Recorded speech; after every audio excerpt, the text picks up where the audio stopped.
So, Thunderbolts. Marvel's ragtag dysfunctional family coming together that no one saw coming, and I would argue, given the mediocre reception of the recent MCU installments, nobody wanted.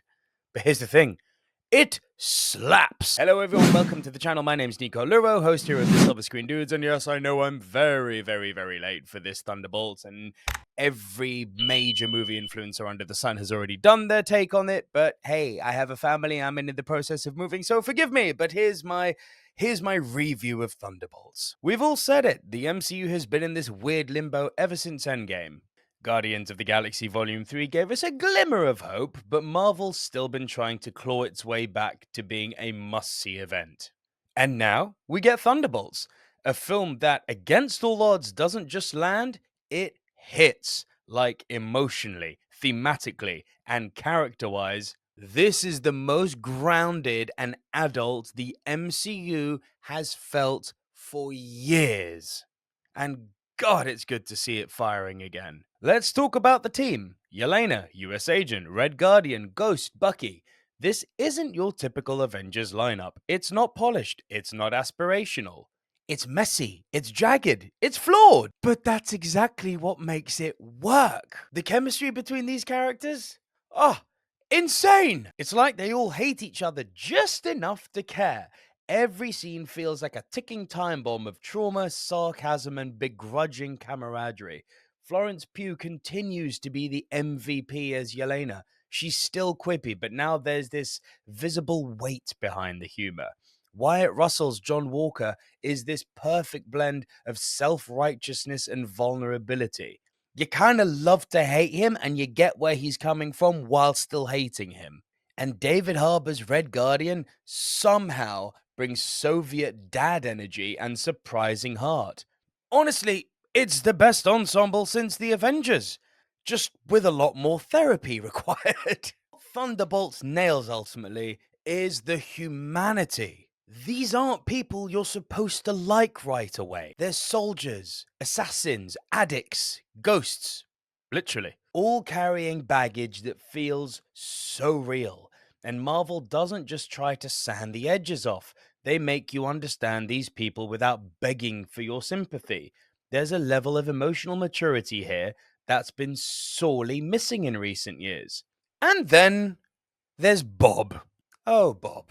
I'm not going to spoil who Bob is if you haven't seen the movie yet. And indeed, when you find out who Bob is, if you're not hardcore comic book fan, may not mean anything to you. It will after this movie. Part of the magic is discovering that for yourself. What I will say is this guy is the soul of the movie. While the rest of the cast is caught up in their own mess, Bob is the eye of the storm, quiet, observant, and deeply, painfully human. Bob's arc is a razor-sharp allegory for addiction, trauma, and the uphill battle towards self-acceptance. It's raw, it's honest, it's not something you expect in a Marvel film. But it works beautifully. The film treats Bob's journey with respect, with nuance, and without the usual MCU gloss, and also the MCU's almost scared manner of handling adult themes that they have to cut away to a joke. No, they let the emotional poignance really resonate with you in this film. This is storytelling that doesn't just tug at your heartstrings, it plays them. Honestly, Marvel needed this after years of cosmic nonsense and multiverse MacGuffins. This film chooses to tell a story about people, broken people, recovering people, dangerous people trying not to be. And by grounding it so deeply in the emotional real, Thunderbolts transcends its genre in the same way Logan or The Winter Soldier did. It's comic book cinema, but it's not just that. Now let's talk scale. No, Thunderbolts isn't Infinity War. It's not a multiverse-shattering, timeline-bending, dimension-collapsing spectacle. There's no giant purple dude with a rock collection, threatening to erase half of existence. And for some people, that might be a downside. They want fireworks. They want stakes that echo across galaxies. But for me, the more restrained, character-first approach is the win. Not every Marvel movie needs to be a skybeam and a portal fest. Sometimes the biggest stakes are internal, and when done right, like they are here, it matters more. And here's the kicker: this also matters more to the bigger picture. For the first time in years, the events of a Marvel movie don't just get hand waved in the next project. There are real consequences, real shifts, real implications. Thunderbolts doesn't just set the stage, it moves the whole narrative of the MCU forward. You can feel it. For the first time since Endgame, the MCU feels like it's cooking again. Like there's a plan, a direction, and not just Easter eggs and cameos tossed at a wall to see what sticks. The plot makes sense, and the overarching narrative is finally driving this whole story forward. This isn't just a random one off, this is an event. It really is. Oh, I love this film, man. God.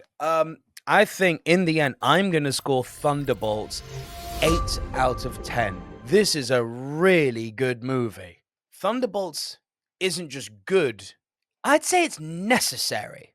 It's Marvel remembering that the reason we cared in the first place wasn't just the powers or the spectacle. It was the people, the pain, the purpose, the humanity. It's not flawless, but it's smart, emotional, and just bold enough to make you believe that the MCU still has something to say. This movie delivered when it didn't have to, when every Tom, Dick, and Harry was ready to grab the torches and pitchforks and scream bloody murder and say the MCU really has lost it. And it did seem that way for a long time. But this movie, I personally believe, has gone a long way to righting the ship.